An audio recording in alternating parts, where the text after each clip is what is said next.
commencer par les panneaux qui annoncent les règles de priorité.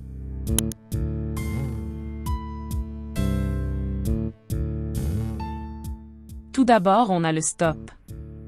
Le panneau stop donc, qu'est-ce qui veut dire donc ça oblige de s'arrêter dans un premier temps à la ligne. Vous allez voir au sol, on va voir une belle ligne blanche devant nous et la première règle du stop. Quoi qu'il se passe, on vient s'arrêter au niveau de la ligne blanche et ensuite en second temps, on va céder le passage à gauche et à droite. Vous voyez donc une intersection? On a bien le panneau stop et on retrouve. Vous voyez la ligne. Donc quand on arrive en voiture, on vient s'arrêter, on vient mettre le nez de la voiture sur la ligne. Donc même s'il n'y a personne, on est obligé de s'arrêter. Donc dans un premier temps on vient s'arrêter et ensuite on va céder le passage à ceux qui viennent de droite et de gauche. Et s'il n'y a personne, on peut y aller. Mais même s'il n'y a personne, on est obligé de s'arrêter. C'est la règle du stop. Alors ce stop est généralement annoncé à l'avance, forcément pour qu'on ait le temps de ralentir. Et on a ce panneau donc qui est un panneau entre guillemets de céder le passage mais qui annonce, vous voyez, c'est écrit stop à 150 mètres donc on voit ce panneau. Il faut mieux commencer à ralentir bien sûr pour pouvoir s'arrêter tranquillement au stop. Ensuite donc on a le panneau céder le passage. Donc comme le stop, on aura un marquage au sol. Mais vous voyez, ce n'est pas le même, ce sera des carrés plutôt qu'au stop. Une ligne blanche continue donc à la différence du stop, on n'est pas obligé de s'arrêter. C'est-à-dire que s'il n'y a personne on peut passer sans s'arrêter mais comme le stop, on doit céder le passage des deux côtés à gauche et à droite. Un petit exemple donc vous voyez, j'arrive ici, on a bien le panneau céder le passage et on a au sol ce marquage au sol.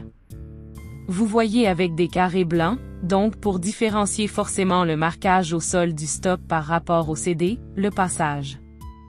Donc si j'arrive ici, je ne suis pas obligé de m'arrêter. Je peux regarder à gauche et à droite et s'il n'y a personne, je peux passer. Sans m'arrêter, à la différence du stop où on est obligé de s'arrêter. Mais ce qui est important, c'est de céder le passage des deux côtés. Même chose, céder le passage est généralement annoncé à l'avance, donc on retrouve le panneau céder le passage donc là. La différence du stop vous voyez ce n'est pas marqué stop au-dessus donc si on ajuste la distance ça annonce un céder le passage alors là on a un céder le passage à 150 mètres. Ce panneau de danger, donc avec la croix. Donc ça il faut le savoir par cœur. C'est un panneau qu'on retrouve très souvent et qui est très important. Donc c'est le panneau ce qu'on appelle priorité à droite. À la prochaine intersection, je devrais céder le passage à ceux qui sont sur ma droite. Petit exemple donc on a bien le panneau priorité à droite.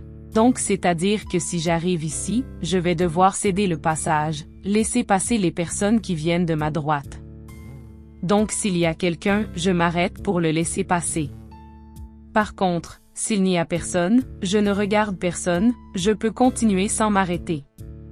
Il n'y a que le stop où on est obligé de s'arrêter. Ce panneau annonce une route à caractère prioritaire.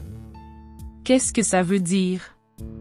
Donc ça veut dire qu'en fait, sur cette route et tant que je reste sur cette route, je serai sûr à 100% d'être prioritaire à toutes les intersections. Donc j'arrive ici je rencontre le panneau route prioritaire et ben je suis sur hop, première intersection, je suis prioritaire, deuxième intersection, je suis prioritaire etc.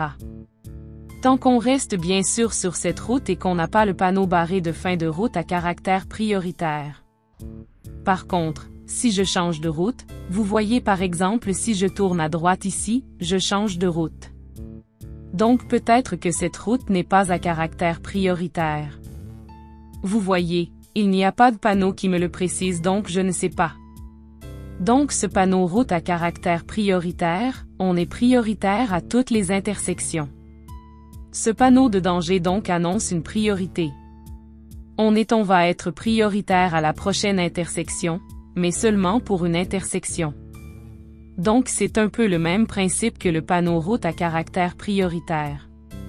Sauf que là, C'est priorité pour une intersection seulement, donc j'arrive ici, je vois mon panneau priorité pour une intersection, donc super. Ici je suis prioritaire. Mais la deuxième intersection, je ne sais pas et vous voyez ici justement, on n'est pas prioritaire. Donc, à défaut du panneau qu'on vient de voir, le panneau jaune route à caractère priorité, on est sûr d'avoir la priorité à toutes les intersections. Celui-ci, c'est juste pour une intersection, il faudra faire attention à la deuxième intersection. Il faudra vérifier les panneaux pour savoir si on est prioritaire ou pas. Alors ce panneau donc il nous annonce un CD le passage en face, donc quand est-ce qu'on a ce panneau? Donc c'est lors d'un croisement difficile avec un autre véhicule. Donc vous voyez ici par exemple on ne peut pas passer à deux, donc il y a une priorité de passage. Donc si moi je rencontre ce panneau, on prend toujours la flèche qui est vers le bas, enfin du bas vers le haut, dans notre sens, entre guillemets, et on voit bien que la flèche est rouge, donc je ne suis pas prioritaire dans ce cas-là. C'est ce véhicule qui va passer avant moi et lui, forcément, rencontre le panneau qui lui dit le contraire, qu'il est prioritaire. Mais dans ce cas-là, donc au croisement difficile, je ne suis pas prioritaire par rapport à celui qui arrive en face forcément, donc on vient de le voir. Ce panneau annonce qu'on va être prioritaire au croisement. Donc on prend toujours la flèche qui part du bas vers le haut. Donc on voit bien que ma flèche n'est pas rouge, donc je suis prioritaire.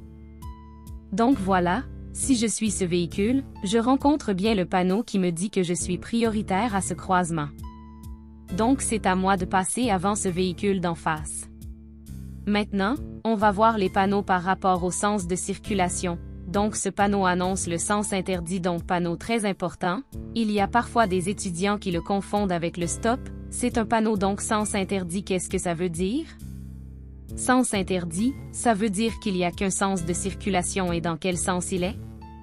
Eh bien les véhicules peuvent arriver qu'en face, c'est-à-dire que moi je n'ai pas le droit d'entrer dans ce sens-là, dans cette rue les véhicules arrivent que d'en face, donc moi je n'ai pas le droit d'y accéder, donc sens interdit, il n'y a qu'un sens et c'est dans ce sens-là. Ce panneau annonce un sens unique, donc c'est le contraire du sens interdit. On a dit le sens interdit, les véhicules peuvent arriver qu'en face. Là, c'est le contraire. On n'a qu'un sens, mais là, je peux accéder à cette rue. Donc là, aucun véhicule ne peut arriver en face. C'est un sens unique. On n'a qu'un sens de circulation. Ce panneau annonce donc une interdiction de tourner. Donc là celui-ci interdiction de tourner sur la gauche, donc ça veut dire que la rue qui sera à gauche sera en sens unique. Exemple donc voilà, on retrouve le panneau interdiction de tourner à gauche. Donc c'est-à-dire si j'arrive ici, je ne peux pas m'engager sur la route à gauche.